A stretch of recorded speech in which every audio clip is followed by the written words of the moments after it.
Okay, it's 4:45, time to start the work session on the field house. And we'll turn it over to Mr. Kyle Cornelis. Thank you, Mayor.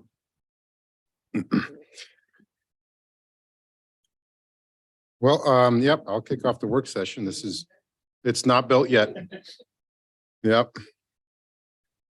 We didn't break ground yet, but we are excited that we have a plan to enable us to do that.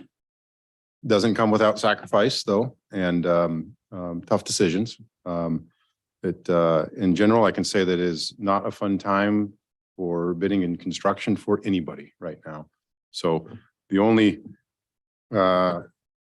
solace is that misery loves company, and we're not alone in having to mitigate these kind of issues. So a lot of what I'll talk about today is commonplace across contracting agencies and what they're seeing in bidding and construction, and what they'll continue to see is what the experts are foreseeing right now. So even our local neighbors that have projects in the pipe ready to go. So, but we're here to talk about the field house and how we can deliver this project and make it a success. So first part is just a kind of a brief history, reminder of how we got to where we're at.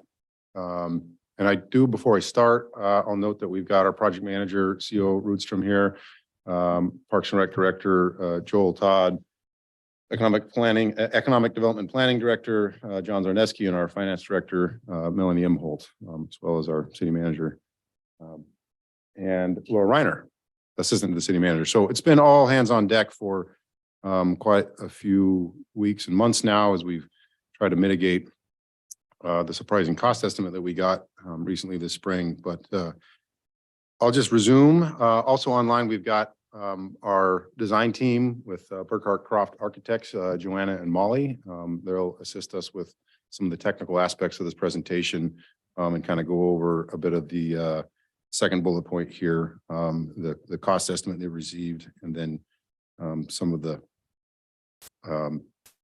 progress and changes throughout the project history. So real quick, in 2015, the council appropriated $500,000 for this project. It's a project that's been kicking around the peninsula for 20 to 30 years and has gone through different phases in its life. At that point, the city thought, you know what, if this is important to the community, we'll just take this on our shoulders and build it and get it done.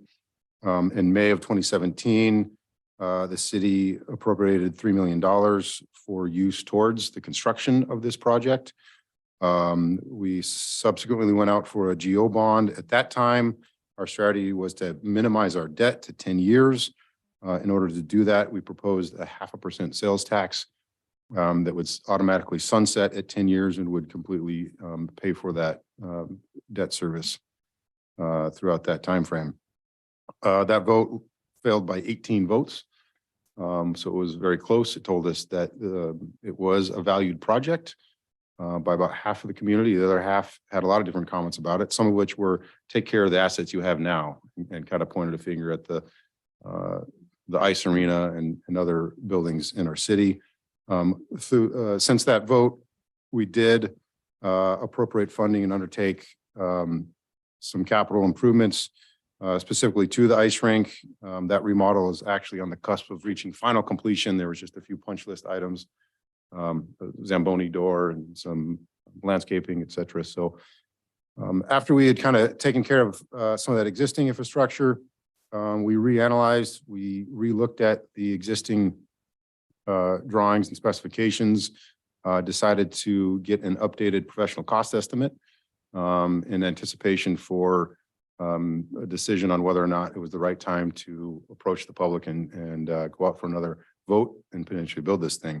That cost estimate in May of or in June of 2022, 1 year ago today, 1 year ago this month, showed about a $19 million project cost, which was a significant increase from that first GO bond vote where it was about 12, 13 million. So however, after taking a look at that cost estimate, coming up with a game plan, the city decided to move forth with the GO bond, this time a 30-year debt, expanding that payment period, making those debt service payments more achievable, and not including a revenue source dedicated to the field house to repay that debt.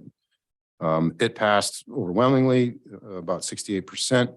So overwhelming support. At that point, the city appropriated about $220,000 and a resolution authorizing the final design phase, which included a connection to the existing ice arena for efficiency of use and operational reasons. We went out for that bond sale in February of 2022 with the anticipation of getting 95% bid ready, or then 100% bid ready plans and specs in April or in June, and bidding it in May, or first week of June. We opted to get a professional cost estimate at the 65% design level rather than waiting to the 95%, because our spidey sense was that the bidding climate has not improved as we had hoped. The supply chain issues that have been plaguing everybody or still exists. Monitoring our own capital delivery challenges, whether it is a parking lot or et cetera. And so we got that cost estimate back at 65%, and lo and behold, it blew us out of the water. It was $28 million when it took into account everything. Granted, it was designed everything that it needed to be, and then scale it back, but this was beyond the simple value engineering scale back to our targeted number. So at that point, we decided we'd better analyze this cost estimate, figure out where we went wrong, what we missed, what were causing these cost drivers. And it's a combination of things. It's scope creep, things that we just added and said, boy, now's the time. If we're going to build it, we're going to build it right. It was a bunch of different things. And now I'll probably like to turn it over to Joanna and Molly, maybe, and they have a document that they can run through the different iterations of that cost estimating and project development with the varying scope. And we don't need to take a ton of time on it, but I think it's valuable to see the progression of our field house project. Hi there. This is Joanna Croft with Burkhart Croft Architects. Can you hear me? Yes. Great. And I'm assuming you can see the screen as well. What I'm going to do is some of the same information that Kyle presented, but just sort of in a systematic way, talking about where we started with the project and how we came to be where we are today. So as you mentioned, we did an initial design in 2017 for the field house. And at that time, we had just a very modest connector. It really was nothing more than a hallway between the the new field house and the sports complex. The field house was also located rather close to the sports complex. We were at that time looking at the track on the second level of the project as a deductive alternate, just to give us some flexibility with that project. On that one, the base bid, which would have included the field house and the track, was about $11 million there. I'm tracking here as we go through this general requirements and contingency, because you're going to see a real increase in these numbers as we hit COVID and as we're starting to see some problems in the market since 2018. So so there we had general requirements of $2 million and contingency of only $330,000. Just a reminder, general requirements are normal parts of projects that just have to do with the overhead that the contractor is doing. It has to do with shipping, with personnel. It has to do with logistics, things like that. The next, as the project got picked up again in 2022, we were asked to say, so what does this project look like now that we've gone by, 4 years have gone by, and we have other inflation. We've just coming out of the first part of COVID, and And we knew we were having a lot of supply chain issues then, and inflation was, I think, just starting to be a more noticeable problem at that time. So what we did is we took the same drawings and we did a pricing update. Didn't change anything at that time. And the base bid went from the 10.8 to really a $16.2 million project. Again, our general requirements went up to 2.9 here, and then you can see this contingency number was a huge change, going up almost $2 million.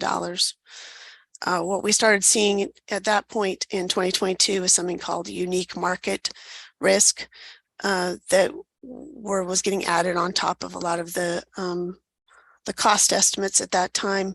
It's just saying we don't know what's going on. We just know it's costing more money, and so they were putting that. Our cost estimators were including that on our cost estimates. So at that time, we looked at that and we said, all right, let's look at that is still a doable project. Let's look at this with a, later in June with a higher, what would make the project better. And that was the time that Kyle was talking about. We were being optimistic and really trying to make the project be all that it could be at that time. So we looked at this at a very conceptual level of what an enlarged connector piece between the field house and the sports complex would be. One, this was a larger connector. We moved the field house further to the east, and we started looking at this as a connector as a pre-function space that would serve the conference facilities better. But again, this time it was only done with really narratives, a lot of words, and only a few sort of sketches. And that put the project up another $2 million at that time. It was just done a few months later. Again, not a lot of design involved in it. It was just trying to see what this might do and see if it was an improvement to the project.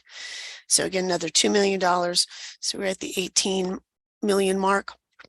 Again, we've got a lot of that was actually an increase in general requirements and contingency, you can see here.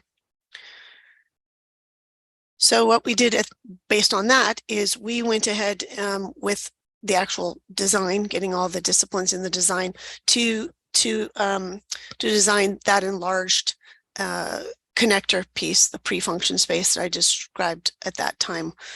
The track at that point was incorporated into the base bid. It was no longer a deductive alternate.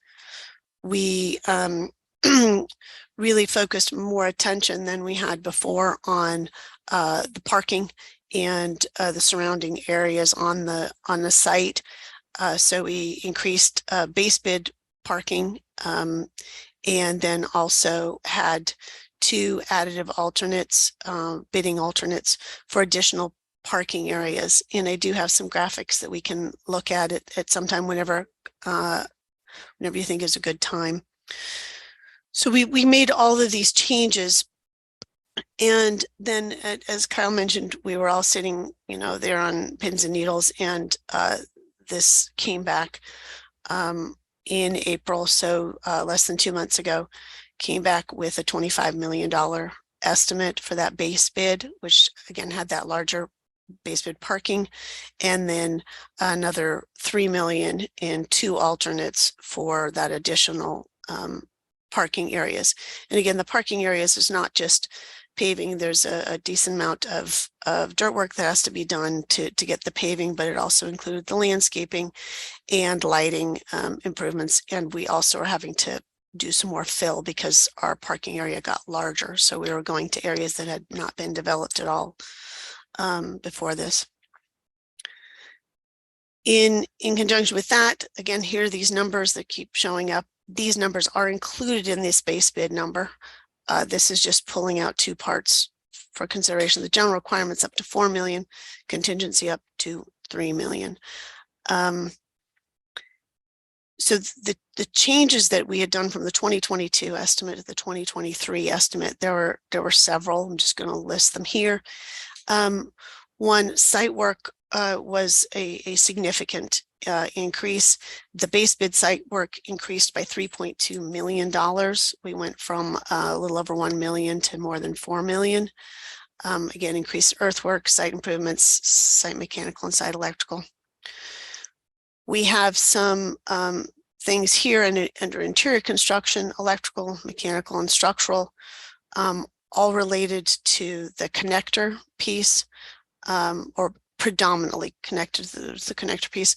As the cost estimator was able to see what exactly we were doing with the design, there was additional finishes they weren't aware of before.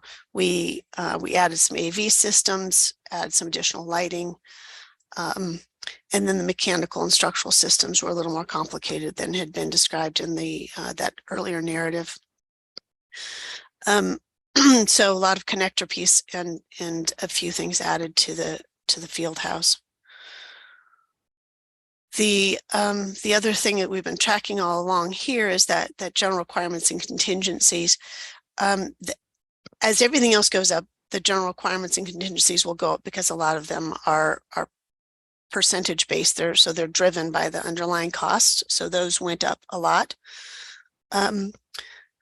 So we had increased costs in mobilization, freight, the construction duration. They were thinking that it was going to take longer than before. And so you have a lot of these costs that are now spread over 14 months instead of 12 months. What we also had here was a significant increase in the profit for subcontractors. What we've been finding across the state is that we're having fewer and fewer general contractors going after projects. They are not seeing as much competition, so they are raising their fees, and an even tighter market in mechanical and electrical subcontractors. They just, you can't find them. They're stretched very thin. And so we've actually heard stories from general contractors saying they're calling up the subs and saying, please bid. We need at least one of you to bid on these projects. So our cost estimator has increased the profit assumption for all the subs by an additional 5%.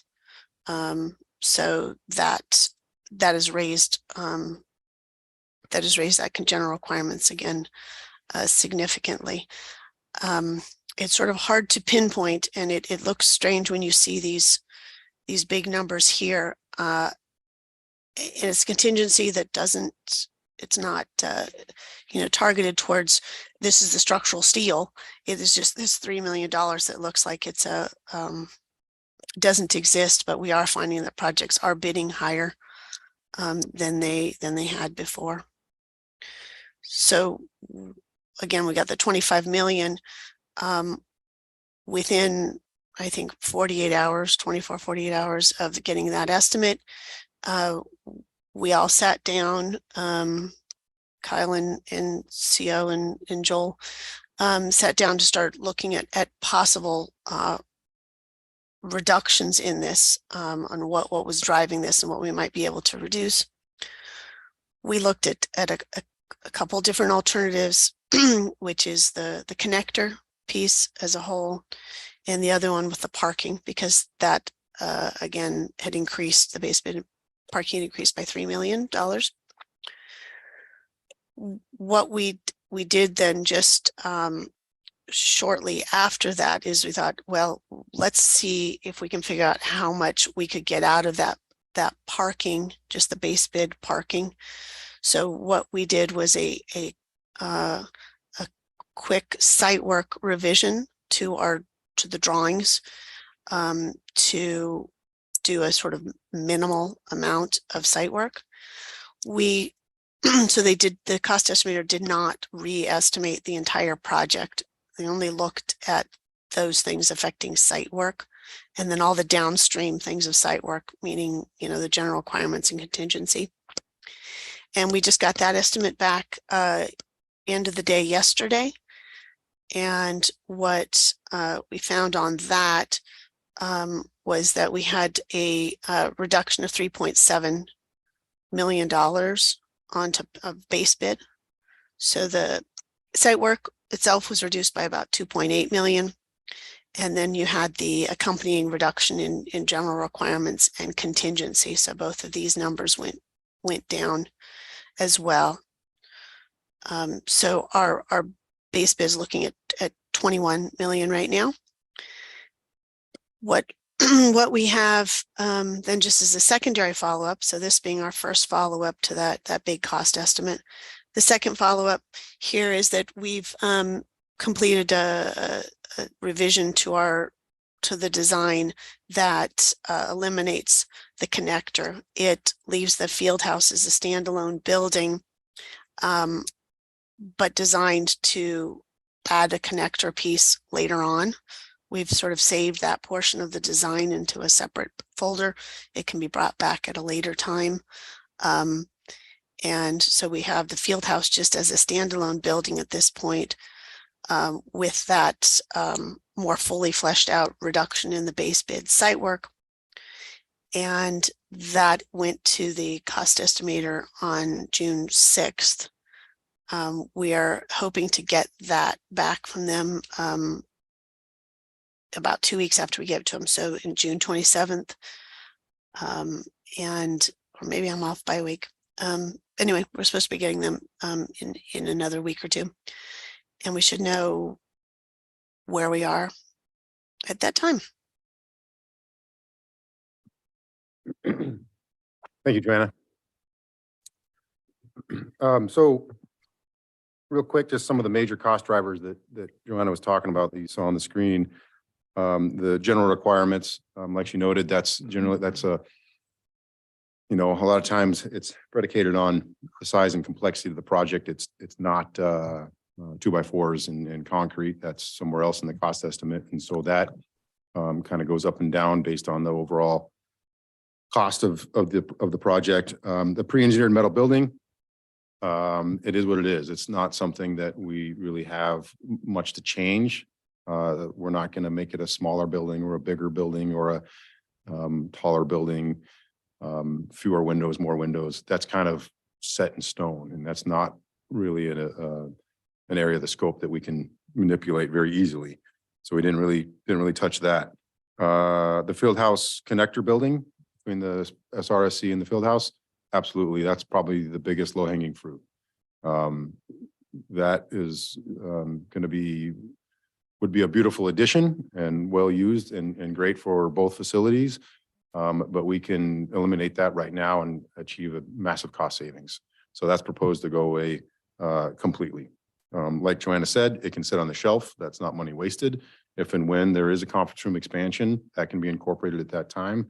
The field house would be proposed to be in the same place and be prepared to have that connection in the future at such time, you know, funding and opportunity allows. The site work, a bit scalable, with some caveats. There is code required amount of parking. There is the best fit, the right amount of parking. You know, every entity is unique. When parking is calculated in the city, it takes into account the type of occupancy and the type of uses, and the city strives to find the right fit for parking. So, you know, what we've looked at is what's the minimum amount of parking from a cost perspective, which does not meet parking code and is inadequate for parking at this facility, both the ice rink and this. Its proposed location will eliminate a significant amount of parking that exists today for the ice arena. The medium exercise that we looked at was adequate parking. What's the right number of parking just for these two facilities right here? And then what's the full build out? You know,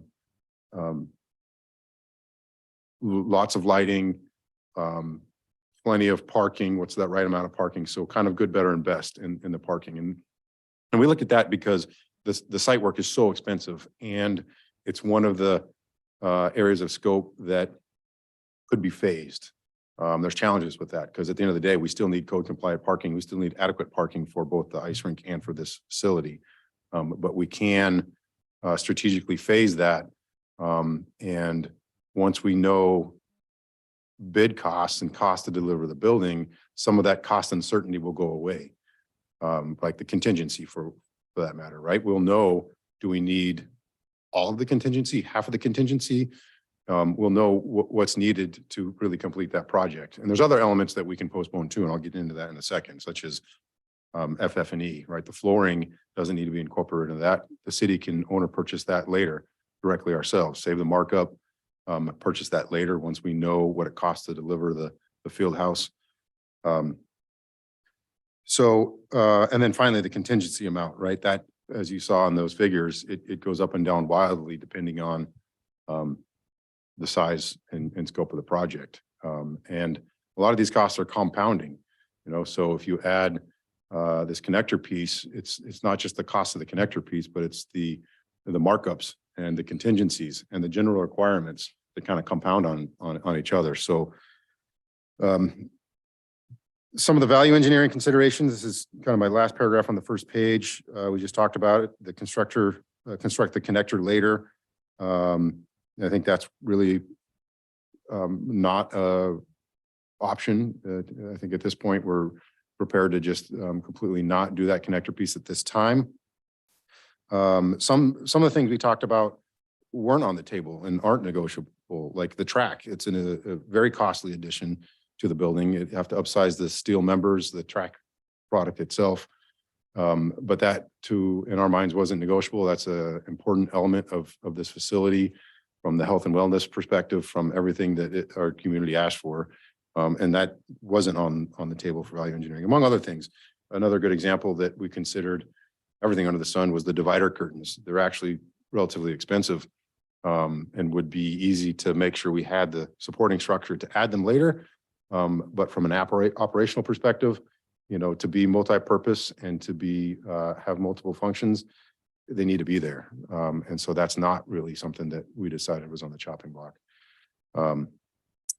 Reducing the amount of flooring though, originally we had wall to wall, and we're looking at originally purchasing just the amount for the play surfaces and the appropriate runoff area. So there may be concrete walking on the far parts underneath the track until such time we decide to buy those. They're modular systems. So, we left no stone unturned when we began looking for savings. Some of the other just sort of project related changes, we're looking at the period of performance. If we afford contractors greater flexibility, will we achieve cost savings? We're not building a casino where every month we don't open, we lose money. We're going to have the pleasure of losing money the minute we open. And so if we can achieve cost savings by affording bidders the luxury of a greater time to complete it, multiple seasons to complete it. If we don't open in February and instead open in June, and that results in a significant cost savings, that's something that we're willing to incorporate into the project. And so we're strategizing those type of manipulations as well. And then obviously taking into account, construction cost escalation, things are not getting cheaper to build. And then just some in-house force account type work, is there some construction administration aspects that the city can take on based on our workloads, et cetera. So project related cost savings. I'll pause there because the next part is where we get into the numbers game. Begin talking about costs and proposed funding to cover those costs. But any questions from the council now? Mr. Carey? Greatly appreciate everything that's been said. At the beginning of this, it was posed, where we went wrong, and I want to start off by, I'm not sure we did, and I'm not sure anyone here did. I think that we're in an environment that we could not have imagined 5 years ago.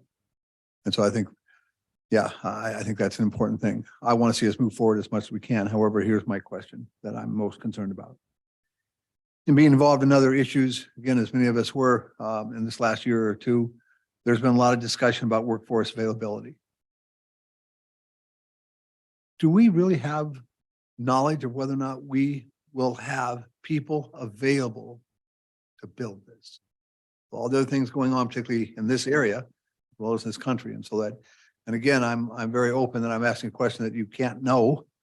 Okay, but it seems to me that's one of the things, at least for me, to help me in making a decision timeline wise. Is whether or not, we're gonna pose even with make cuts, and yet we don't have the people do whatever we make. And I don't want to see a whole lot of cuts. And so I pose to you and I don't know how you're gonna answer it, but is there available in this country, in this state, in this community, those individuals who we would desperately have to have in order to build this? Thank you, Councilmember Carey. Excellent question. And we've asked ourselves that many times. I believe that we do have, I know that we have several local, competent, qualified contractors that can deliver this project on time, on budget. Do they have the bonding capacity, availability, desire? Yes, absolutely, every one of them. I have talked to several of them. So many of them have had this on their radar for a long time, as you can imagine. And I think there is a bidding advantage for some of these local contractors that can do it. They have a desire to have their workforces stay at home. There's a per diem aspect to it. And I do think that the timing of our bidding is an important consideration with the knowledge that there are other fairly large local projects coming down the pike here as well, within not just the Central Peninsula, but the city of Soldotna. So I think that that will continue to thin. I also think our project is of the size and type that it will potentially attract outside contractors statewide and potentially even regional.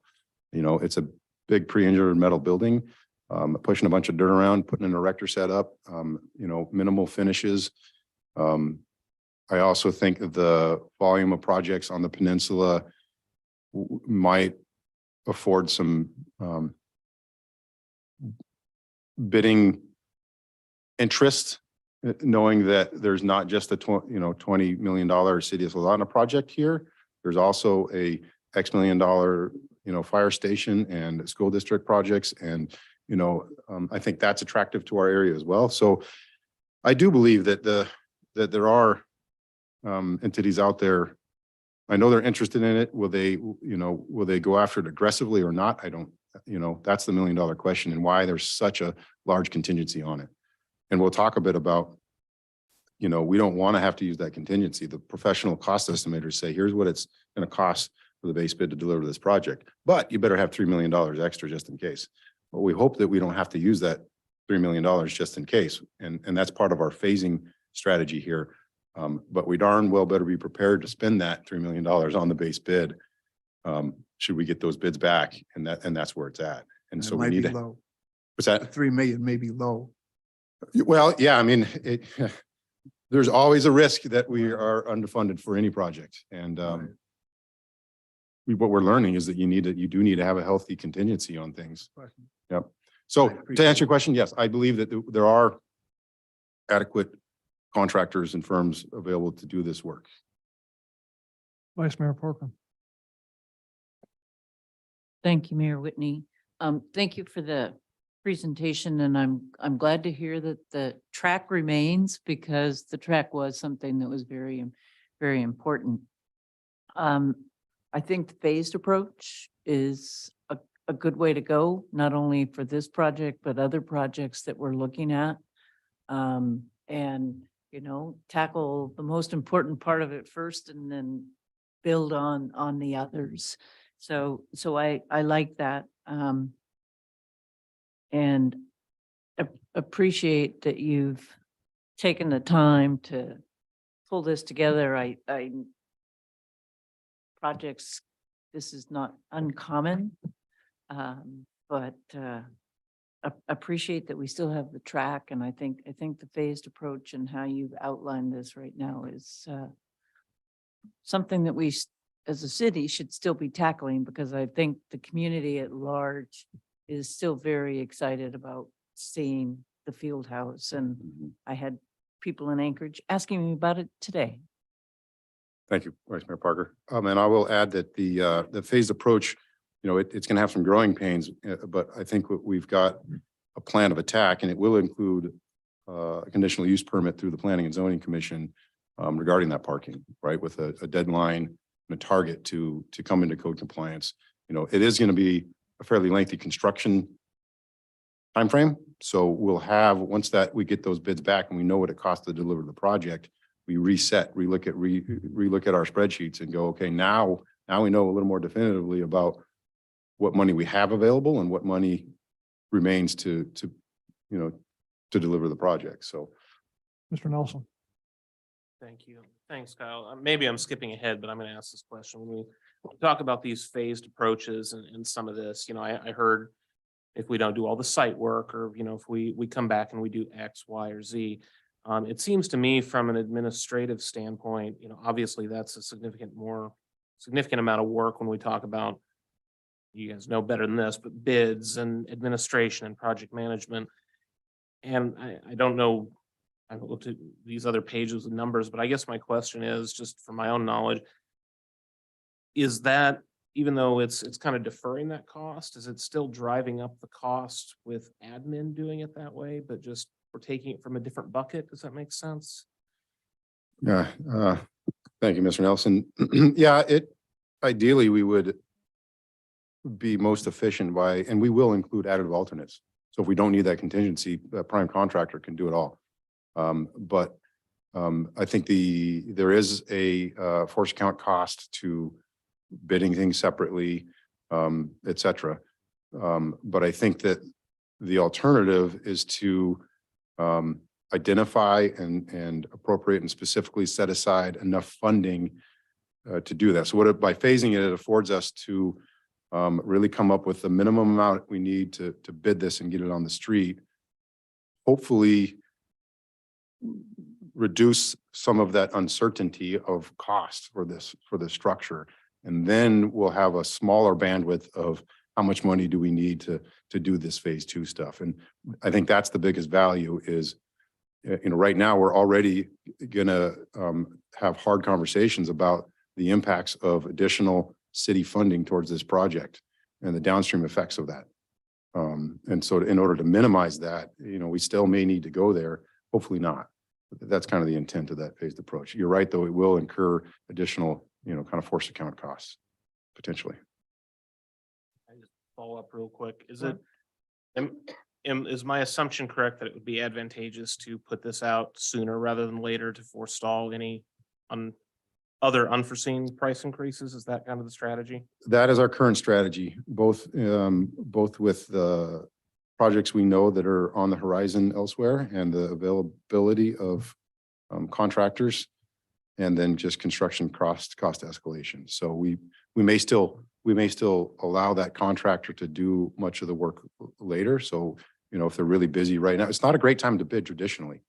Later in the fall, after contractors come back, or, January, February, when they come back from Hawaii and they're thinking about the next year, and they're hungry, get that base job down, make sure we got revenue coming in and our guys are busy.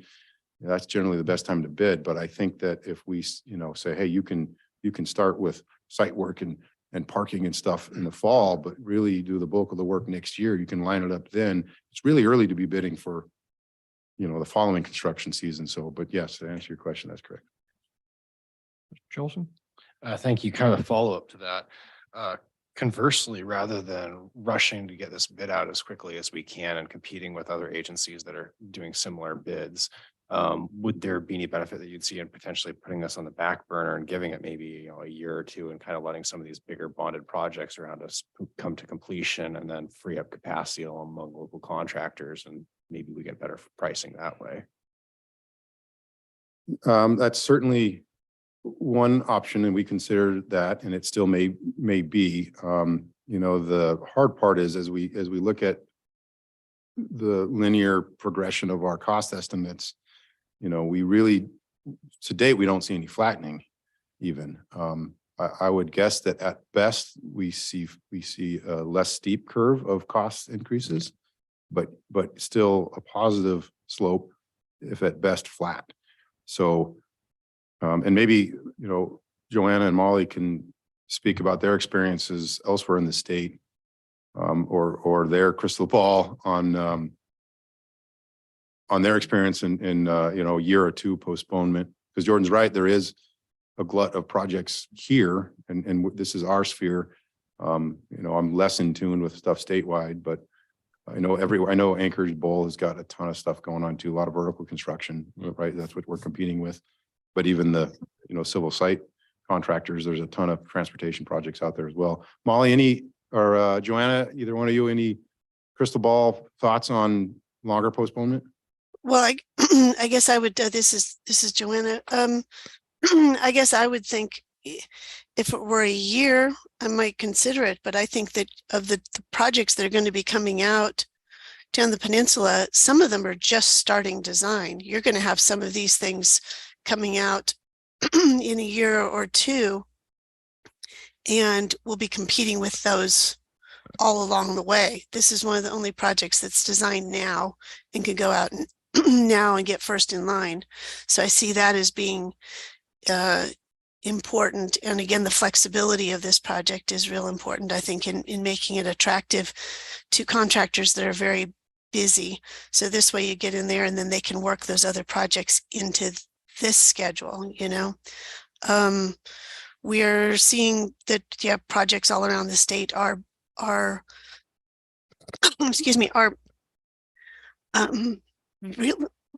not very competitive. I mean, there are not very many contractors going after some of these projects because they're full up. And we are going to see a lot of infrastructure projects coming into the state.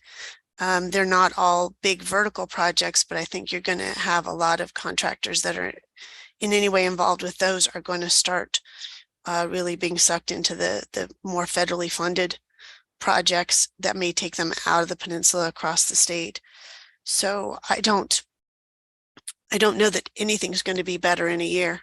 I think that if you're going to delay, you need to consider delaying even more. And at the same time, your bond funds are never, even at the interest rates, which are getting increasingly higher, they're going to have a hard time keeping up, even if ACPM can get you some good returns on it. I think that your bond funds are starting to, will start aging. Yeah, that's a good point. We'll get into the finance and the bond funds and investment earning impacts here on the next page, but that's a good point. Two more follow-ups. Circling back to the parking, you mentioned that we have code requirements on the quantity of parking. Do we have any requirements as to the quality of the parking? If, considering the significant cost with paving and lighting, is it feasible that we could do a large gravel lot, no lights, no landscaping, no lighting, just parking, and that's it? And we'll come back and address the parking when we have funding and the capability to do so later. Yes, absolutely. With a conditional use permit that would identify a time frame to come into compliance. So, we do need to have, paving and landscaping to meet our code. But one, there's a large construction time frame. We may be able to ask for some more, right? This is a unique project. This isn't a restaurant or a commercial entity. This is like I said, this is a community-wide, city-driven project that is going to benefit to the detriment of city finances, hopefully minimally, as our pro forma has shown. And so we may be able to afford ourselves a grace period to come into that compliance. And that affords us the opportunity to, one, know what it costs to build the building, and hopefully have some money left over from that. If not, we need to be prepared to come into compliance. Now we've reset and we've strategized, how do we do that? And one of the ways is a bigger draw from our nest egg, our bucketed money. That's probably less desirable because those investment earnings get turned around into capital expenditures and put into the community. But what we could do is, and it is proposed, is to, if we need to, if we're, shy another $1 million, is to reduce our capital spending. I've got a chart in here that shows we're spending between $1 and $2 million in capital every single year for the last, dozen years. We've been fortunate that we can spend money on not just our needs, but our wants. And it may be that the hard decision is, if we want to build this field house now, we may have to restrict that down to some smaller figures for a year or two or more. Make sure we take care of our needs, anything that's urgent, and build that nest egg back up to where those investment earnings are back, and we're back to status quo. So yeah, there is a parking. That's why that site work, that's one of the reasons we phased it. And we also have to take into account that there's an operating ice rink that has very large attendance certain times of the year. And that's going to be part of the plan for the construction of that. And there may be, would be a giant gravel lot for a period of time, but at some point it does need to be paved, and we need to plan on paying for that. My last question here, and I'll preface this by saying I do completely agree with the comments from the other council members that our track is a pretty critical aspect of this project, and I think it has tremendous value for the community. That said, looking at the value add options and the earlier iterations, it represented a pretty significant chunk of the cost of this project.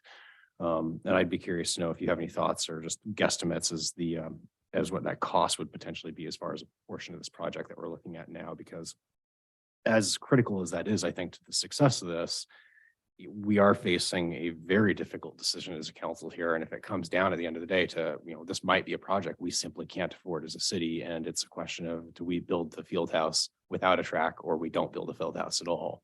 I think before we make that decision, we need to at least have that information before us as a council. And I would really like to see what the cost of that track is before we make that decision. Ms. Hutchings. Thank you. And thank you, Kyle, for the information you brought forward. Probably just like Vice Mayor Parker, she and I have been looking at this field house for many, many, many, many years. I sat on the group that looked at the one that was how many years ago? 10 years ago. So I sit here and I watch these numbers go up year after year after year. I'm really, frankly, tired of it. It's time to get out of the box and get it started, because it's only going to go up if you wait. And I will tell you, I had some bids for asphalt that I had to have just recently. And it was amazing that they were coming down. And I was surprised because we got some really great bids, and I was able to save some money on that on a project that I'm working on. So I think that the fact that these contractors are local, and they know they don't have to leave town, and they don't have to pay per diem to their workers. And it's something that they really want to see happen as well. They're excited about this project. The community is excited about this project. There's not a week that goes by that I don't have somebody say, what's the update on the field house? And I said, well, we're going to have a meeting. We'll have an update. But the whole point is I think it's ridiculous to sit back and say, oh, well, are we going to do this? Are we going to do that? It was sold with a track. It's got to have that track. That we can't be without it. And I mean, if you're not going to put the track in, then I think you've lost a lot of the community support, because this is something that they really bought into. I mean, this isn't just for kids, it's for adults and for the elderly. And I think that's something that's really, really important. It's for moms with small children in strollers in the middle of the winter, which this winter was a perfect example of how bad we need it. So I'm really going to be pushing for this. Thank you. Yeah. Should I?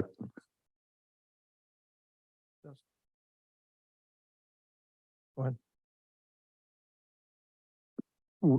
I don't have a figure for the track right now. It's something that we could look into. We have the cost estimate when it was a deductive alternate, but at this point, that cost estimate is useless because of, the things that we've seen change. So we would need to, it would impact, so besides the track structure itself, the steel members of the building would be reduced too. So there would be, I'd have to get back with you on that number.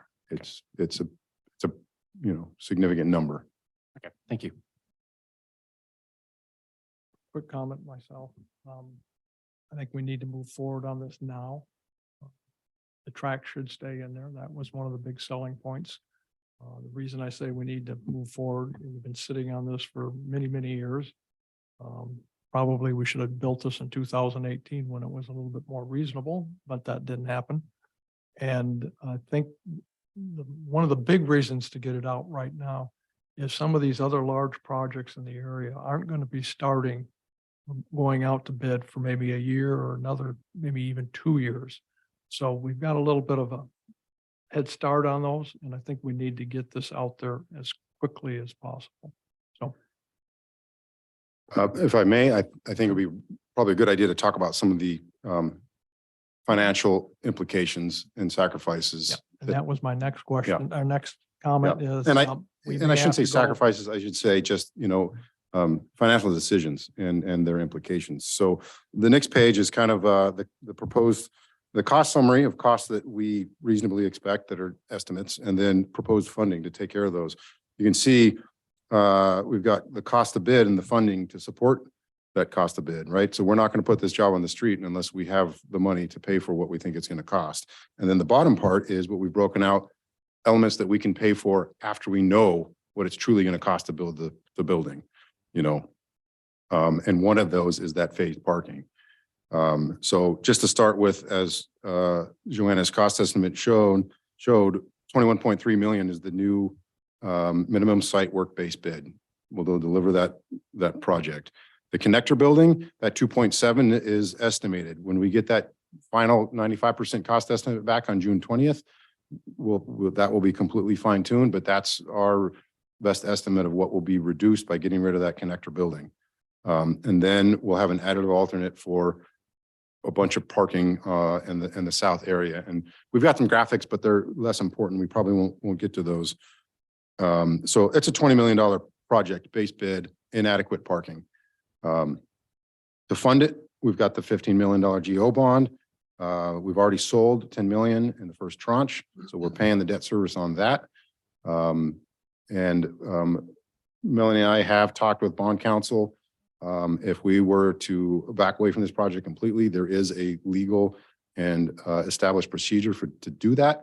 There are agencies and entities across America that are faced with the same problem that are having to do that.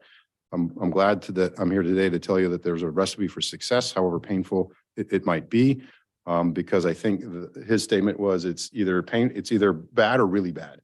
And it has to do with market rates and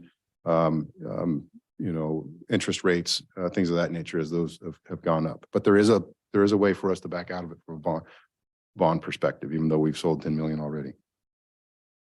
We're proposing to use the remaining of our ARPA grant funds, the $750,000, and we've got two reappropriations here. We have an existing capital budget where we had earmarked $575,000 to design the conference room expansion. And we've got about $250,000 where we were going to investigate and work on some storm drain work. And I've talked with Scotty, and he is all for just continuing to maintain that storm drain as we do with our jetter trailer, and monitor it and potentially work on it in subsequent years. So that gets us into bonding. Thing to note, though, that general fund contribution of 3.5 million, council has traditionally earmarked and anticipated a $3 million draw. Bill with Alaska Permanent Capital modeled a $3 million draw and its implications to our investment earnings. This is proposing a $3.5 million draw. So that's an increase of $500,000 there. The cost after the bid, and then I'll touch on those investment earnings in a second. The cost after the bid, we've got additional parking, we've got the flooring, that includes sport court and turf, both important elements as talked with our stakeholder groups and our bond vote. And then construction administration, it's a big project to deliver. How we're going to pay for that? Good news, we submitted this project to Representative Peltola, and she advanced it to the committee. We got word that the committee included it in the ag appropriations bill, not at the 3.1 million that we had requested, but at $1 million level. We won't know for sure until that bill passes Congress in December and is signed by the president thereafter. Our understanding is that it's fairly safe, but there is possibility that it goes away. But we think that it should be a pretty solid funding source. Rasmussen has asked us to submit a full grant application for $450,000 to go towards that flooring. We originally were going to be a part of their June board allocation meeting. They recommended to postpone till the December. We don't need to order that flooring, and with our phasing here, it makes sense that we can postpone that. So at their request, we'll be in their December board decision hearing. And then that leaves about $1 million in supplemental general fund as needed. So again, once we bid the project and we know what it takes, hopefully that number is not $1 million. Hopefully we can do both parking.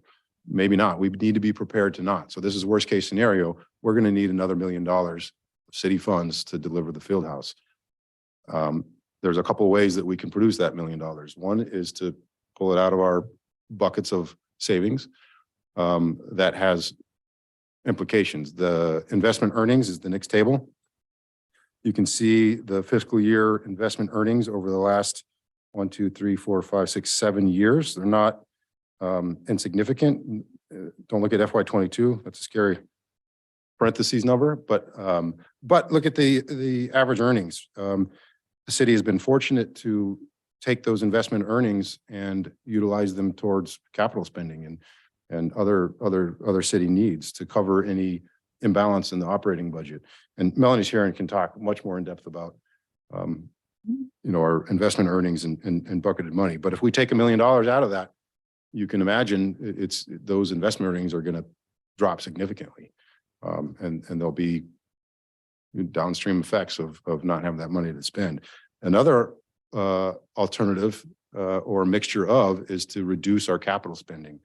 The next table, you can see over the next dozen fiscal years, our capital budget, and you'll notice 1.1, 1.2, 1.3, 1.4, boom, down to 750, 800. That happens to coincide when the state capital budget kind of tanked. And we kind of restricted our capital spending, recognizing that the state grants that were offsetting some of our general fund spending may not be there. And then it kind of slowly crept up. But that's just the capital budget. Supplemental appropriations would be those mid-year appropriations. So what we spend on capital investment is not just that capital budget, but any mid-year appropriation that is, comes up throughout the year for our various needs. So total general fund transfers, you can see we spend a significant amount of money on capital in the city of Soldotna, and we've had the luxury of that because of our investment earnings. And like I said before, we've been fortunate to spend money on things that we think are important, that are both our needs. If a roof needs to be fixed, a pothole or some paving, it's done. But not also our wants, right? We've focused a lot on really important quality of life projects, and it's been wonderful, and it's what made us, where we're at today.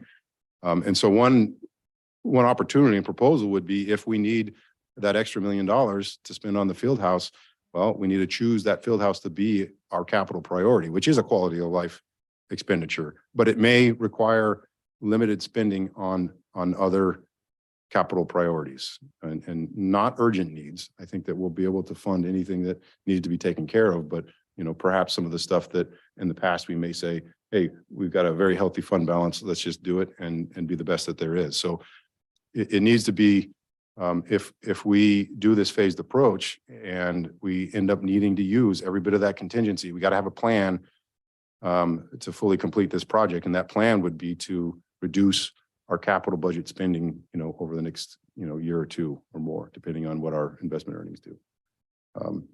So I'll kind of pause there. I invite Melanie or John, any of our team members, to add anything if they want, and then take some questions too. Quick question. Yep.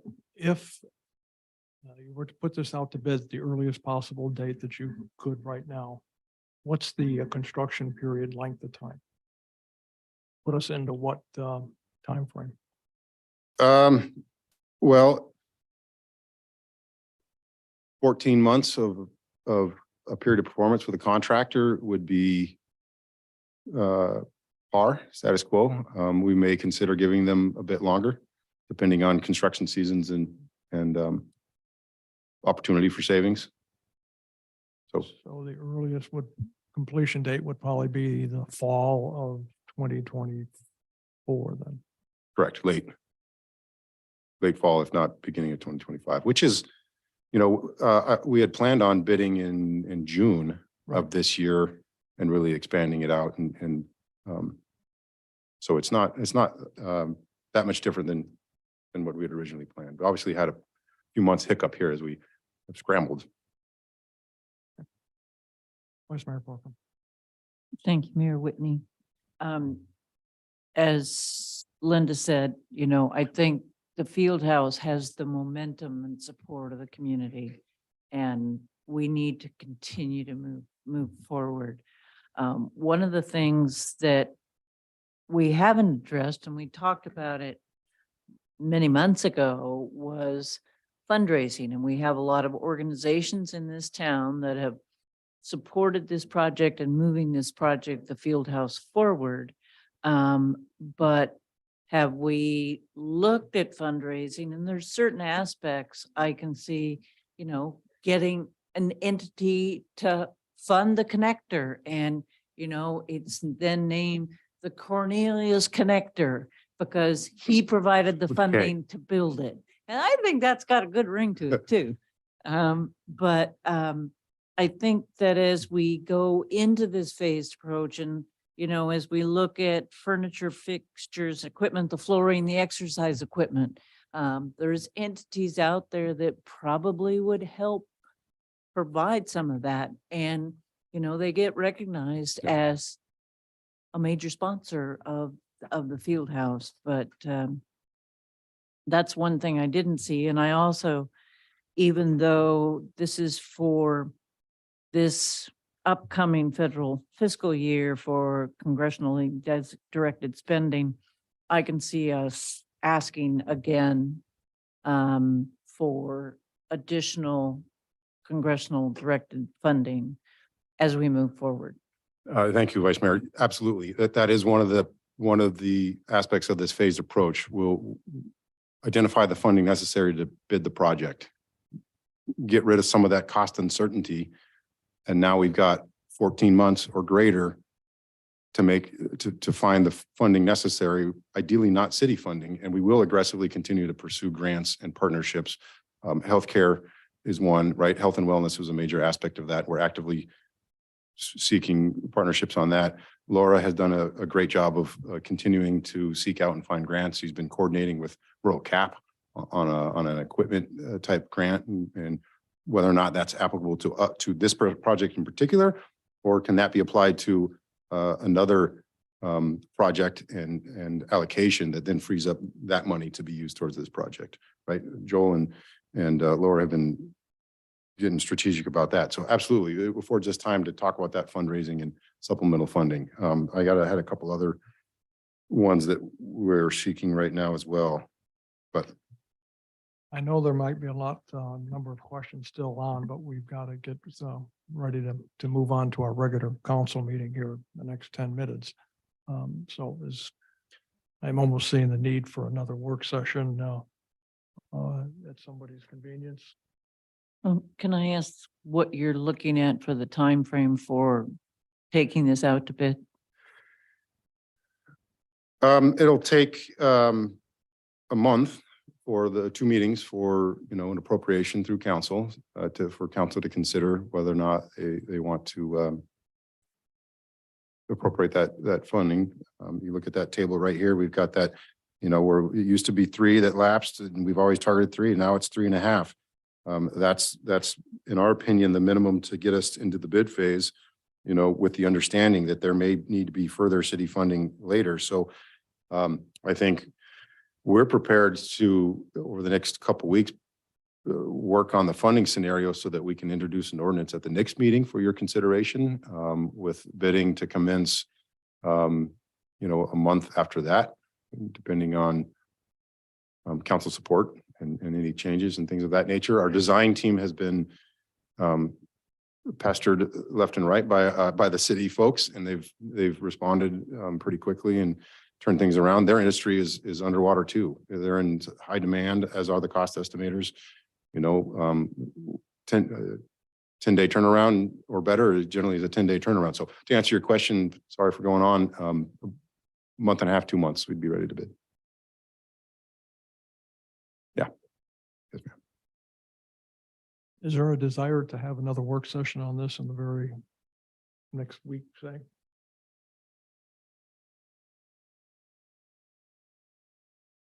That take it as a no? Within the next week? I think we're all pretty well supportive of this.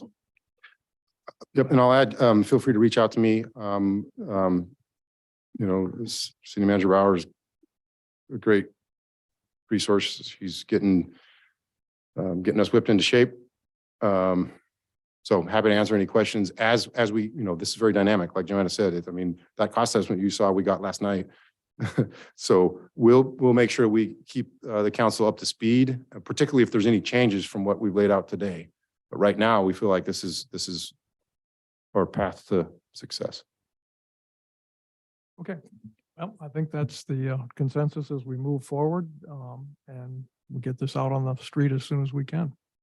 And we'll conclude this work session now and get ready for the meeting.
I would like to call the June 4th, 2023 City Council regular meeting to order. Will everyone please stand and join me in the Pledge of Allegiance?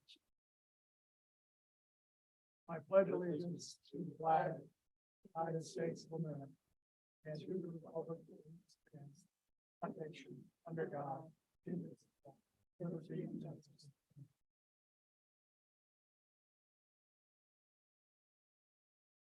Will the clerk please call the roll? Mr. Carey, Present? Mr. Chilson, Present. Ms. Hutchings, Present. Mr. Nelson, Present. Ms. Parker, Present. Ms. Wackler. Present. You have a quorum. Thank you. Next item on the agenda is the approval of the agenda and consent agenda. May I have a motion to approve the agenda and consent agenda? Mr. Carey, Thank you, Mr. Mayor. I move that we approve the agenda, the consent agenda as presented. may I have a second? I'll second. Thank you, Mr. Chilson. Are there any changes to the agenda or consent agenda? Seeing none, would the clerk please read the consent agenda?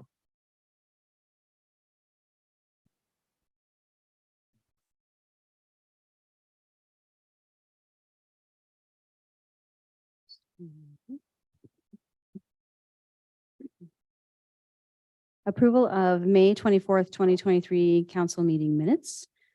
Ordinance 2023-018, amending Soldotna Municipal Code, Section 13.16 and 13.20 to repeal references to code which no longer exist.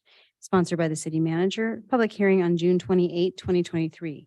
Resolution 2023-041, commending the Soldotna High School girls soccer team as the Division II state champions for the year 2023, sponsored by the mayor and Vice Mayor Parker. Resolution 2023-042, commending the Soldotna High School baseball team as the Division II state champions for the year 2023, sponsored by the mayor. Action memorandum 2023-012, request for an excused absence from the June 28, 2023 regular council meeting, Mr. Chilson. And action memorandum 2023-013, amendment to City Clerk Blankenship's employment agreement, sponsored by Vice Mayor Parker. That is your consent agenda. Are there any public comments on any of the items just read by the clerk? For those participating through Zoom, please raise your hand if you would like to comment. App users by pressing the raise your hand button, and phone participants by dialing *9 on your telephone. Anyone here in the council chambers wishing to speak on any item just read by the clerk? Seeing none, we'll take a look at Zoom, and I see no hands raised on Zoom. Having no one wishing to speak, the approval of the agenda and consent agenda is back before the council. Are there any council objections to approving the agenda and consent agenda? Seeing none, the agenda and consent agenda are approved by unanimous consent. At this time, I am going to stand up and read a couple of resolutions.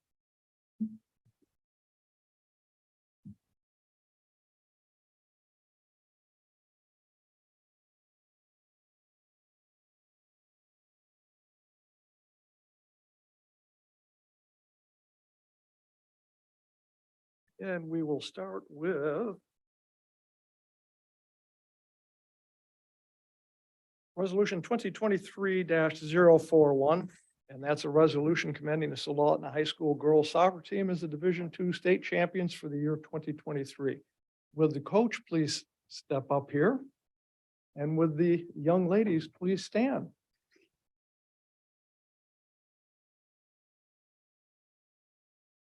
Okay. Whereas the Soldotna High School Stars qualified to participate in the championships for the third time, and whereas the Division II State Championship soccer game featuring the Soldotna Stars versus the Kenai Cardinals was held in Anchorage on Saturday, May 27th, 2023. And whereas the Kenai Cardinals had beaten the Stars 3 times over the season, and whereas after ending regulation play with a tie, the teams battled through 2 overtime periods and still remain tied. Whereas under the directions of coaches Jimmy Love, Elena Bramante, and manager Aaron Einerson, the Stars earned their first Division II state soccer title in a shootout. And whereas I usually mangle every name that I pronounce, I will probably do that a few times here.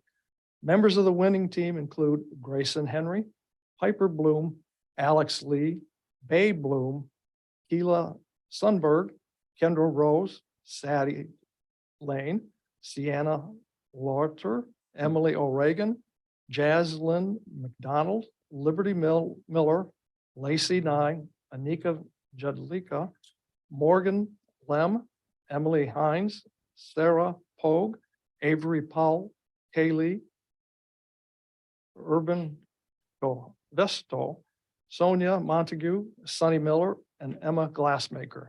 Now therefore be it resolved by the City Council of the City of Soldotna, Alaska, that the Soldotna City Council commends the Soldotna High School girls soccer team for their outstanding performance in winning the 2023 Division II title championship. The resolution shall become effective immediately upon its adoption. And congratulations. We expect to see you out there again next year.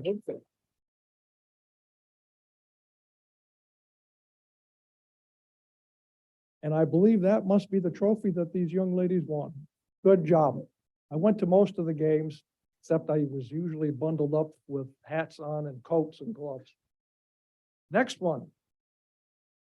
City of Soldotna Resolution 2023-042, a resolution commending the Soldotna High School baseball team as the Division II state champions for the year 2023.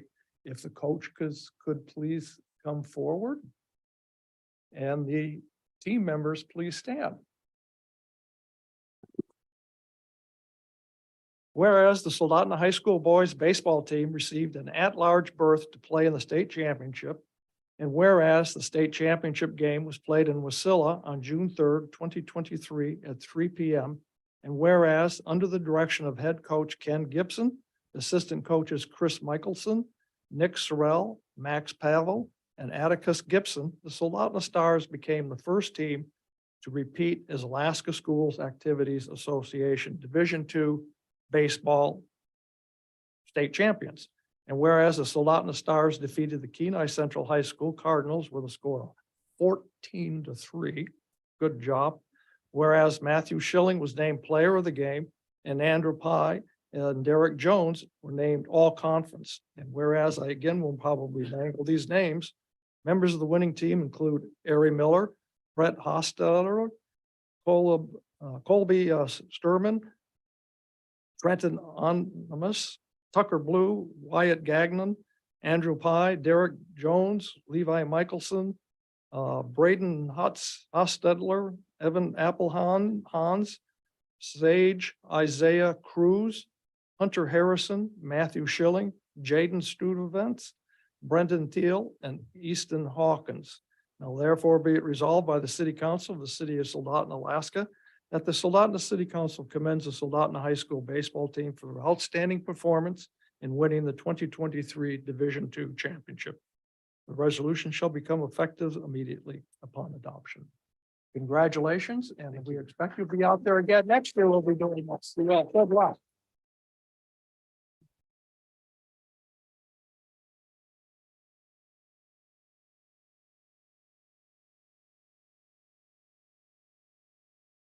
As the mayor comes back, I just want to congratulate all of you guys and let you know, hopefully as we move forward with the field house, that'll get constructed next to the sports center, that'll continue to help our local athletes. So you guys are fantastic. Congratulations again. You guys did a great job and we're all very proud of you. You're an honor to the Soldotna High School and the city of Soldotna and all of its residents. So good job. And like I said, we hope to see you, at least most of you back here. I know some of you have graduated or will be going on to higher education. So good luck to your future and we appreciate you. So we'll move on to the next item on the agenda, which is public comments and presentations. Items other than those appearing on the agenda, 3 minutes per speaker, 20 minutes aggregate. And we'll give everyone a chance to go have fun.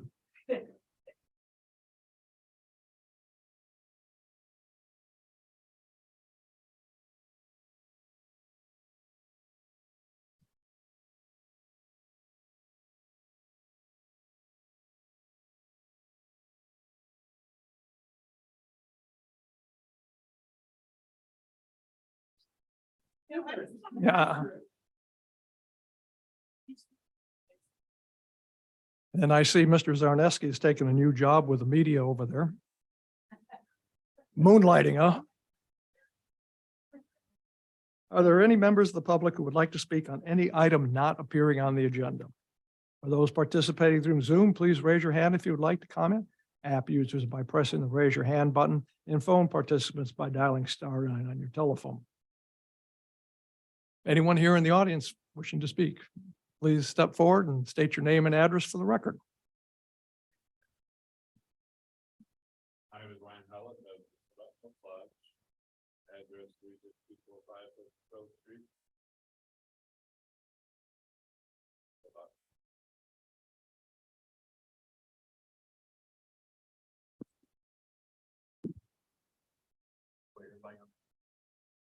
Okay. Again, I'm here to represent Soldotna Lodge number 2706.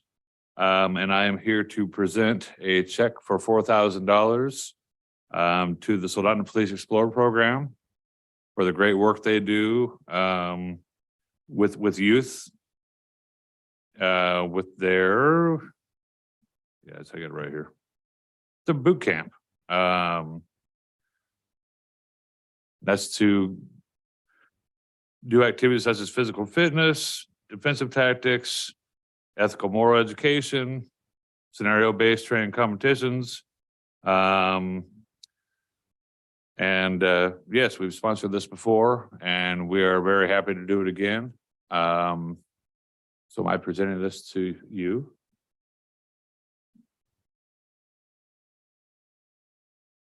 So on behalf of the Soldotna Elks, here's a check for $4,000. Thank you, sir. I do appreciate it.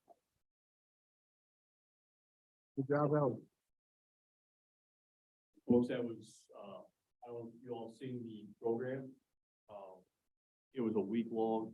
I owe you all some photos because it was an amazing week. We had, between 20 and 25, young men and women, depending upon the day, show up. They engaged in all kinds of physical fitness activities, virtual reality simulators. Were trained in law. A lot of ethics training went into it. The program was put together by Sergeant Brennan, who done an exceptional job on short notice. This was done in lieu because our National Conference for Explorers was canceled. And we put this program on not just for our own police explorers, but for just teenagers in general in the community. And they came out in force, and it was a wonderful, wonderful week. And I appreciate y'all sponsoring them. I really do. Thank you. Anyone else in the audience wishing to speak on any item not appearing on the agenda? Seeing no one, I'll take a look at Zoom, and I see no hands raised on Zoom. Moving on to the next agenda item. Assembly and Legislative Report. And I see Mr. Cox is here from the Borough Assembly. Thank you. Tyson Cox, Borough Assembly, District 4, Soldotna. Before I get started, I will tell you, I was at the girls' soccer game, and I don't know if all of you know, but it did go into 3 overtimes. So it was an exceptional game. They were tied, I want to say 2-2 in regular play. And then it went to 2 10-minute halves, 0-0, 2 5-minute halves, 0-0. And then Soldotna won in the Quick 3 minutes, wasn't it? yeah. And then Soldotna won in the shootout. So it was quite the game. The boys were afterwards, which I had come to watch as well, and it sent everything that far out. It was a long game. The girls did very well. Anyways, with that, all I was going to share today is I know there was concern with Soldotna about the Planning Commission. As most of you may know already, is we did pass a 9-seat Planning Commission that will have 4 city seats. If you are a 2,000 person or greater city, then you will have a city seat there, which is Seward, Soldotna, Homer, and Kenai. And then the other 5 seats will be spread out throughout the borough. And we will have a map out, and that's the other thing I was going to talk about today, is that in our next meeting will be the map. It will not affect the cities because they will just be the city boundaries, but there will be a map that we will have to do by resolution. Because when I put this forward, I was asked if I wanted them to try and get that, but we only had a few days, and I said, we'll just put the gist of it on there, and then we left it up to the administration to finalize those lines, and that's what we'll be doing by resolution for the map at our next meeting. And so it wasn't quite what you guys put forward in your letter, but I think it's definitely satisfactory because rather than having a part-time seat, it is a full-time seat for Soldotna. So I see that as a good thing for the city of Soldotna. Other than that, we will be working on material sites ordinance again, which we've been working on for, I want to say 14 months or so. We hope to get that finalized this fall. I don't know that it will affect Soldotna all that much, but any other questions? Any questions for Mr. Cox? Mr. Joseph? I just want to say thank you for your work on that borough ordinance. I was really pleasantly surprised when I saw that come through, and I think that is a good compromise and accomplishes of what we were seeking as a council. So thank you. Well, and thank you, because what we ended up putting forward, or I did, was I talked with legal and we put forward 3 different options. And what I was finding is there was more concern about minimizing the number down to 9 than more about how to equate each district. And so that became the compromise that people were more willing to make. Vice Mayor Parker. Thank you, Mayor Whitney. Thank you, Assemblyman Cox, for the proposal you brought forth. And I want to thank the council for moving forward to allow the city manager to send that letter expressing concern that cities, it wasn't about the city of Soldotna, but it was about the cities on the Kenai Peninsula being part of the process and making it an inclusive process. And so thank you for bringing that forth. And I think the other cities are very thankful as well. Thank you for that. And I will say too, is I was very thankful for having a letter like that brought forward, because that gives me a little bit of guidance of what cities may be looking for on that, which is a majority of what I represent at the borough level. So thank you. Any other questions from the council? Ms. Hutchings? Thank you. I just want to say thank you, Tyson. You did a great job on that. And I know it was a hard push for a while there. So thank you. It was, but you're very welcome. And I'm going to have to let you guys know that I'm going to be leaving, but it's not to go anywhere but to the park. You guys do a great job at the park consistently. And so that's where I'm going to be heading right after this. So I appreciate that and thank the city for continuing the efforts on doing a great job at the park because every year, very consistent, great music, consistency even with all the vendors.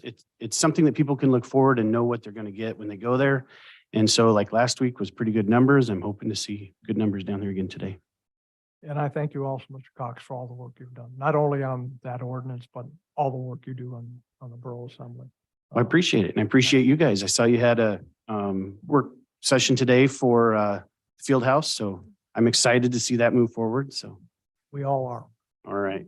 Okay, thank you very much. Have Thanks. fun down at the park. Oh, Ms. Wackler. Really quickly before Ty leaves, I wanted to mention for you all not to miss The Lion King, which his daughter is performing in, and I helped do her makeup yesterday. Going to be amazing. So The Lion King starts this weekend and then also plays next weekend at ACHS. So for a little push, it's Friday. I don't know the exact time, but Friday night, and then there's 2 on Saturday and 1 on Sunday, a matinee. And then again, the next weekend is the same thing. So 2 weekends in a row. Lots of kids performing in there. I'm excited. Stephanie's watched most of it already, doing makeup and stuff, and I hear it's phenomenal. Thank you. Thank you. I see no one else from the Borough Assembly or Legislature here, and there is no hands raised on Zoom, so we'll move on to the next item on the agenda, public hearing. Ordinance 2023-015, accepting grant funds from Smart Growth America, SGA, and increasing estimated revenues and appropriations by $10,000 in the miscellaneous grant fund to design and implement a street safety demonstration project introduced by the city manager. May I have a motion to enact? Ms. Hutchings. I move that we enact ordinance 2023-015, accepting grant funds from the Smart Growth America and increasing estimated revenues and appropriations by $10,000 in the municipal grants fund to design and implement a street safety demonstration project. May I have a second? And second. Thank you, Mr. Nelson. A report from the administration.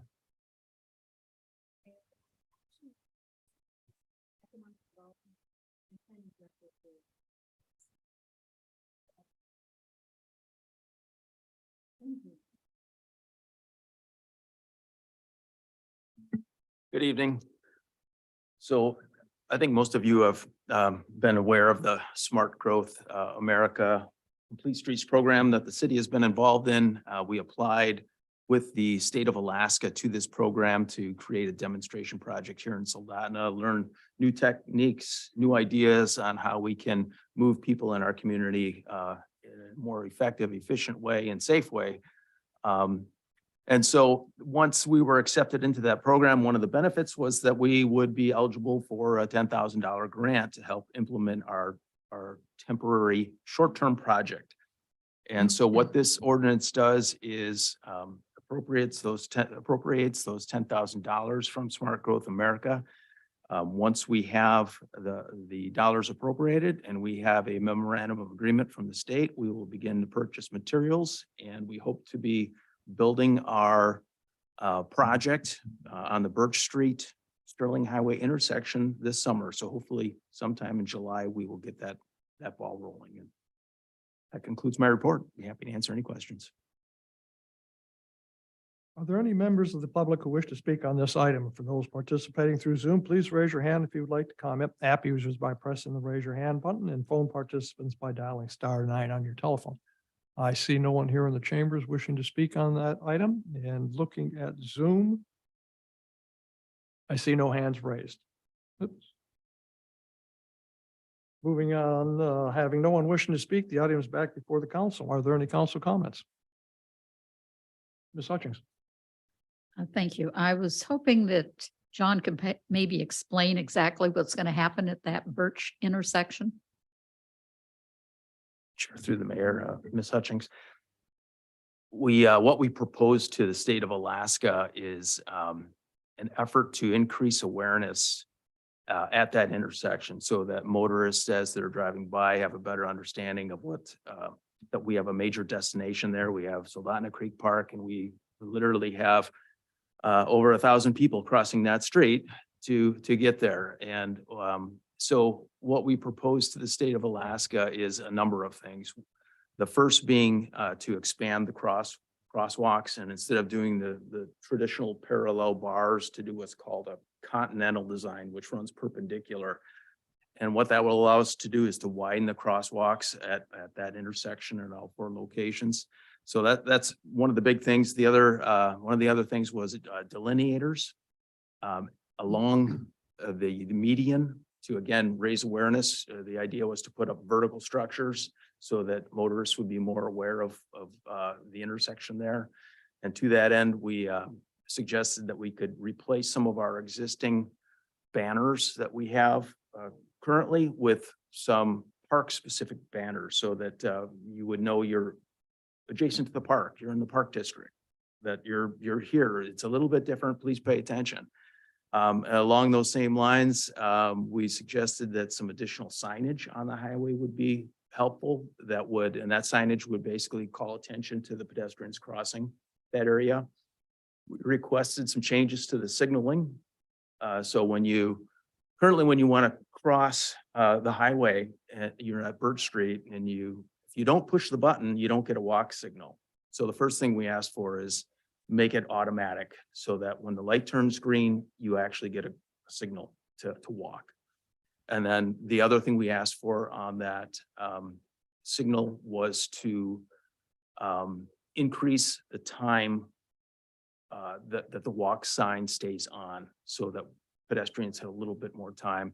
When we tested it, when we had our on-site meeting, we found that normal folks can make it across just in the nick of time, but if you had any form of disability, you were struggling to make it across before the light turned red. So we're working on those items. We've also requested that we use this intersection to place a few more hanging baskets of flowers. And again, it's to try to draw attention, create vertical structures there that'll draw the eyes of motorists. And then the last thing we were able to do, well, 2 things. One is we placed a pedestrian counter at this at the location at the park. So when you cross from Birch Street across the highway and enter the park, we have a counter there. And when I mentioned 1,000 people cross it, that was last Wednesday. It was well over 1,000 people access the park from that intersection. And so tomorrow we'll have an idea of what, and the nice thing is that information comes in the next day. So we get an idea of counts and when people are crossing. So it's helpful that way. And we'll be able to also use the DOT cameras that are at that intersection to take a look at traffic movements and make sure that what we're doing is resulting in a positive effect. Go ahead. Say something more. I've been watching it the last 2 weeks with Wednesday in the park. And of course, there's been something, it seems like in the park every night for the last few days. And the thing that I'm also noticing is people don't want to go down to the crosswalk. They're crossing right where the park entrance is. And they're dodging in between traffic, and that traffic is so thick. So maybe if you could advertise that you've got cameras so that they would be getting a jaywalking ticket. Thank you. That's interesting. That is one of the things we did talk about was like a mid-block crossing. The general thought at the time was that none of the folks on the committee or the group saw that level of crossing occurring. And so what we thought was that people were intentionally avoiding it because, one, the traffic is so much. There's so, in the summertime, right, you can't get across that street unless you do have a stop sign or a walk signal. And so we just said, we won't worry about the mid-block crossing or that concept because it's impossible to cross the street anyway. And people are taking their lives in their own hands if they try to do that. And I have to agree with Ms. Hutchings. I've seen a few in there that are being very sensible. It's not a place to be standing when traffic's going by it, especially heavy traffic. Anything else from the council? Actually, I thought that they were going to put you out there as the crossing guard and figured that'd be. Should we vote on it?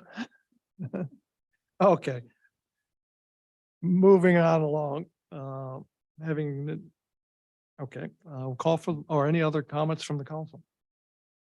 We'll call for the vote. Carrie, Yes.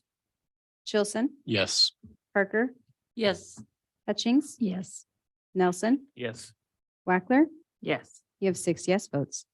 Thank you. Ordinance 2023-015 passes on a 6-0 vote. Next item on the agenda is ordinance 2023-016, amending SMC 8.30.030 regarding city comments on state marijuana license introduced by the mayor. May I have a motion to enact? I'll move to enact ordinance 2023-016. Thank you, Mr. Nelson. May I have a second? Thank you, Vice Mayor Parker. Report from the city clerk. Thank you, Mr. Mayor. This ordinance will change the way that we are handling our marijuana licenses and make it more similar to how we handle liquor licenses. Currently, every renewal, every new liquor license and every renewal and every transfer of ownership comes to the council through the form of a resolution for approval. What this would do is it would streamline the process so that renewals and transfers of ownership that have no issues would be handled administratively. But any resolution or any renewals or transfers that we have concerns with would still come to the council in the form of a resolution. So basically, it just streamlines the process for those entities that don't give us any pause. And I'm available for any questions. Thank you. Are there any members of the public who wish to speak on this item, ordinance 2023-067? For those participating through Zoom, please raise your hand if you would like to comment. App users by pressing the raise your hand button, and phone participants by dialing *9 on your telephone. Here again, I see no one in the audience wishing to speak on ordinance 2023-016. And looking at Zoom, I see no hands raised there either. Having no one wishing to speak on the item is back before the council. Are there any council comments? Seeing none, we'll call for the vote. Wackler, Yes. Chilson, Yes. Parker, Yes. Hutchings. Yes. Nelson, Yes. Carrie. Yes. You have 6 yes votes. Thank you. Ordinance 2023-016 passes on a 6-0 vote. Next item on the agenda is ordinance 2023-017, amending chapter 2.28.240 of the Soldotna Municipal Code, clarifying employees eligible for health and life insurance, introduced by the city manager. May I have a motion to enact? And I'll move to enact ordinance 2023-017. Thank you, Mr. Nelson. May I have a second? Thank you, Ms. Hutchings. Report from the administration. Thank you, Mr. Mayor. This amendment, while small, is an important amendment to clarifying the the applicable employees for health insurance. Under the Affordable Care Act, the city must offer health insurance that is affordable and provides minimum essential coverage to full-time employees who are employed for an average of at least 30 hours per week. This amendment adds the clarifying language, all regular full-time employees shall be eligible. Thank you. Are there any members of the public who wish to speak on this item? For those participating through Zoom, please raise your hand if you would like to comment. App users by pressing the raise your hand button, and phone participants by dialing *9 on your telephone. I see no one here in the audience wishing to speak on this item. And looking at Zoom, I see no hands raised. Back before the council, are there any council comments? Seeing none, now we'll call for the vote. Nelson, Yes. Chilson, Yes. Parker, Yes. Hutchings, Yes. Wackler, Yes. Carrie. Yes. You have 6 yes votes. Thank you. Ordinance 2023-017 passes on a 6-0 vote. Moving on to the next agenda item is mayor and council reports. Mayor's report. Today is Flag Day. A great holiday to honor our flag and all the flags that we have had over the years and the centuries, actually, in our country. Mr. Carey and I had the opportunity to participate in the flagpole dedication at the VA clinic today. It was a bit of a process to get that flagpole up, but it finally happened about 18 months after the building was originally dedicated. And that is all I have. I will announce the cancellation of the August 9th regular city council meeting due to a conflict with Alaska Municipal League Summer Conference in Homer on August 9th through the 11th. Next item is council reports on boards and commission, planning and zoning commission meeting. Mr. Nelson. Thank you, Mayor. I met last week here in the chambers and had some very good discussion on kind of various planning and zoning topics through staff reports, including the results of the borough action, which we didn't have quite full information, but there were good discussions there. The Plan and Z Commission did have one item of business. It was a resolution granting conditional use permit to a residential dwelling within the commercial district. And this occurred up past Fred Meyer and Acapulco there on the Sterling Highway, and with an applicant that wanted to establish a residence there. And that passed. And that was it. It was short and sweet. Everybody went to the park afterward, I'm fairly sure. So they got out of there quick. Any questions for Mr. Nelson? Seeing none, we'll move to the next item on the agenda, which is public comments. Members of the public will have 3 minutes to comment. Is there anyone from the public who? Oh. She was telling me not to. No, next item actually on the agenda is the city manager's report. Thank you, Mr. Mayor. I did want to, I have in my notes where Joel reported that the pedestrian counter counted 1,995 pedestrians on last Wednesday. So I did have that information, wanted to report that. I appreciate the work session earlier and your input in the work session. And I wrote down a comment that Kyle had stated, where did we go wrong? And Councilmember Carey's response, we did not go wrong. And I thank you for that comment and the recognition of the climate that we are in now. Our new, I hate to call it a new normal, but we are in a different climate for projects and bidding and costs for all items. And as you can see, we are working together to move this project forward and make it happen, and being creative in the process and having lots of conversations about the impact, financial impacts. Kyle spoke to it, the financial impact that we will have taking money out of our investments, but finding a way to make that happen and to lessen the impact and still do what we need to do as a city. So much more information will continue to come forward to you, but the project will happen. We're going to make this happen. So thank you for all of your input and all that you do. Any questions for the city manager? Vice Mayor Parker. Thank you, Mayor Whitney. Can you tell us the status of the Aspen parking lot and when that's expected to be done, either yourself or the? I'm gonna ask Kyle, so. Thank you, Vice Mayor. Through the mayor, I believe paving is scheduled for Monday. Could be, I could be wrong. It might be, it's Monday. Thank you, John. So paving scheduled for Monday. Sequentially, we're getting topsoil in before the paving and the striping and the painting. As soon as the paving's done, the landscaping prime contractor, separate contract will come in, do the landscaping. I believe his final completion date is June 30th, or potentially about 5 to 8 days after that. So it might be the first week of July when it's open. And the number of parking spots? The number of parking spots is approximately 76.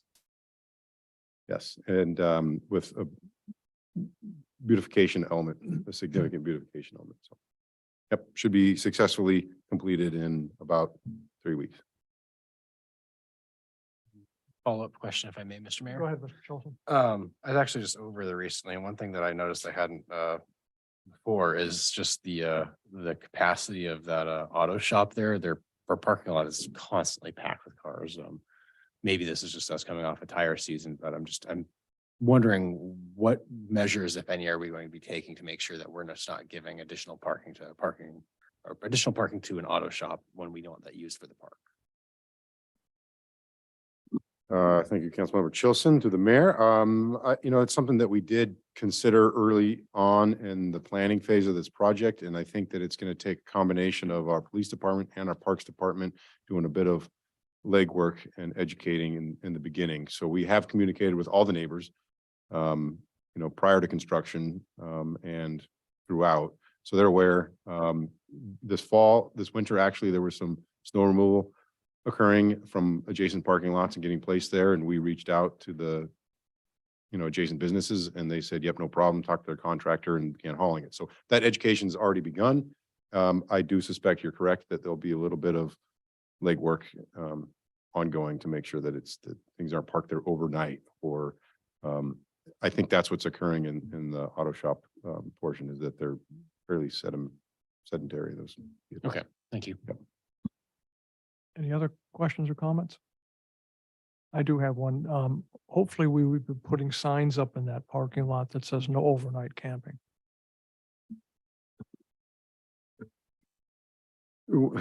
That project encountered bidding climate and excessive construction costs that we mitigated and were able to deliver. I don't think right now we have signage to that effect. There are ordinances for our city parks that have certain parts allow overnight camping and certain ones don't.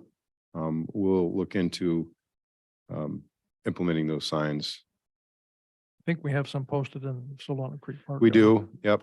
So certain parks allow overnight ones and certain ones don't. That certainly would be one that we would not want to allow overnight parking.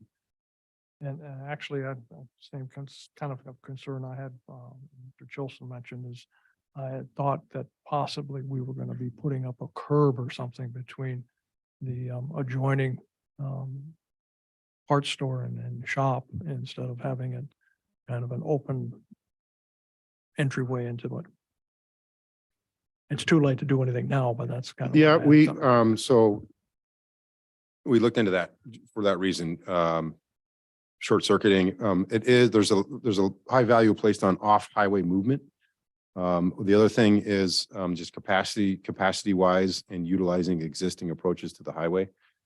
We would have just one that is on the opposite side of the median and the highway, and then potentially one in the back. So we did consider that, Mayor, and ultimately we decided that the value of having that off highway connection and two different approaches into that parking lot, we anticipate it to be a pretty busy parking lot, and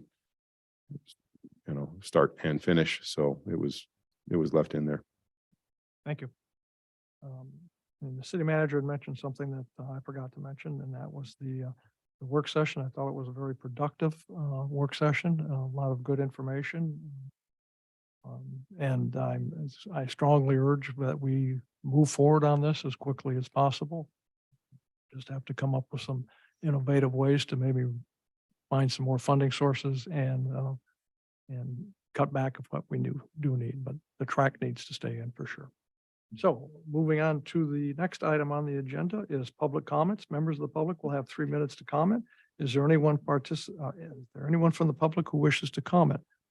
Seeing no one here in the audience wishing to, for those participating through Zoom, please raise your hand if you would like to comment. App users by pressing the raise your hand button, and phone participants by dialing *9 on your telephone. And looking at Zoom, I see no hands raised. So we will move on to the next item on the agenda. Council comments. And we'll start with Ms. Wackler tonight. Thank you, Mayor. I was just pulling up the poster for the Lion King so I could tell you guys what time, and I see this. Had it saved, but a fuzzy screenshot. So yeah, Lion King, I got to watch them do their dress rehearsal yesterday, and it was phenomenal. And I will say I teared up no less than 3 times during it. So I really encourage you guys to go check that out. They have an evening show that starts tomorrow, and then they'll have a matinee and an evening show on Saturday and a matinee on Sunday. And then that will also follow again the 23rd, 24th, and 25th. The kids have put in a phenomenal effort helping get together costumes, and it's just, I think it's going to be a great show. So I encourage you all to check it out, and thank you. Mr. Carey, No comment. Vice Mayor Parker, No comment. Mr. Chilson. Thank you. I'd also like to say that I am appreciative of our work session we had today. I think that was some hard discussion, but very productive discussion coming out of that. And I think there was some confusion about some of the questions I had on there as far as how that relates to my stance. I just wanted to clarify that I very much support this project as it is. I want to see the track included. I think this is something that we need to push forward now while there's support in our community. I just wanted to do so with all the information in front of us. So I'm thankful for all the staff time that went into this, and I look forward to seeing it happen soon. Mr. Nelson, Yeah, no comments tonight, thanks. Ms. Hutchings. Well, I would like to say I'm really happy with the way planning and zoning turned out. So I think it's wonderful that we have a seat at the table again, as well as all the other first class and home rule cities with the population. And I think we should all go enjoy music in the park. Good night. Okay, moving on to the next item on the agenda is executive sessions. There's no reason for one. Next item is meeting announcements. June 15th, 2023, Airport Commission meeting, 5:30 PM. June 28th, 2023, City Council meeting is 6 PM. King of the River Kenai Peninsula Food Bank, Soldotna versus Kenai Food Drive. And that's June 26th through the 30th, 10 AM to 4 PM. Drop off donations at the Kenai Peninsula Food Bank. June 20th, noon to 3 PM. Drop off donations with the Kenai Peninsula Food Bank truck at Soldotna Creek Park. And July 2nd, 10 AM to 4 PM, drop off donations at the Blasey Mall. There will also be drop off donations that can be made at the Oilers game on July 4th. I am rooting for Soldotna, the city of Soldotna, to come through and show that we can collect a lot of food or funds for the food bank and definitely beat the city of Kenai in it. And I'm really looking forward to that because I want to see the film at 9 showing Vice Mayor Parker throwing out the first pitch at the baseball game. So with that, seeing nothing else on our agenda, we are adjourned.